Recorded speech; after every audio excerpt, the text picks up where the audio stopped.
How do planets form? You know? It's not like they just pop into existence fully formed. That would be amazing if we could just snap our fingers and create a planet. But that's not how it works. Instead, planets form over millions and billions of years from giant clouds of dust and gravity. But how exactly does that happen? Well, let's find out. All planets form from a big cloud of dust.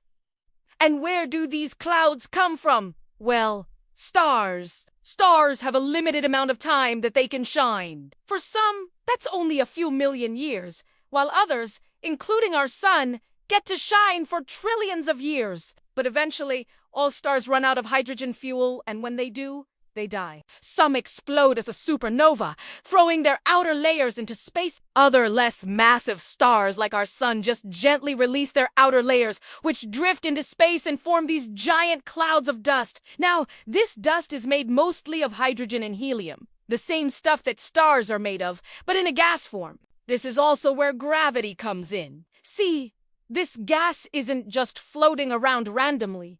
It has gravity, too. And as it drifts around in space, it starts to clump together in some areas more than others. As it clumps, it forms a sphere, and as it gets bigger, its gravity gets stronger. Eventually, the gravity of this ball of dust is strong enough to pull in even more dust. And as it pulls in more and more dust, it gets bigger and bigger, forming a growing sphere. But this sphere isn't quite a planet yet.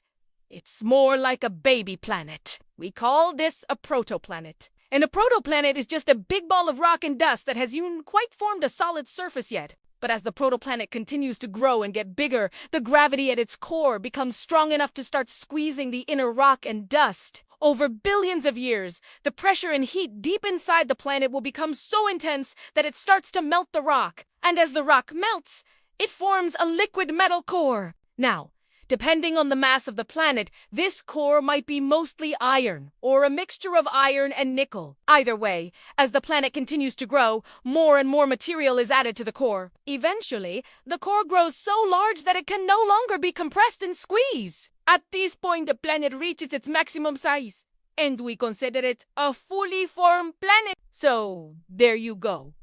That's how planets form. They start as a small ball of dust that's pulled together by gravity. Then, over billions of years, they grow larger and larger until they form a solid surface, and then they keep growing until they reach their maximum size. If you want to learn more about space, check out the series in the description below. And don't forget to subscribe for more videos like this one.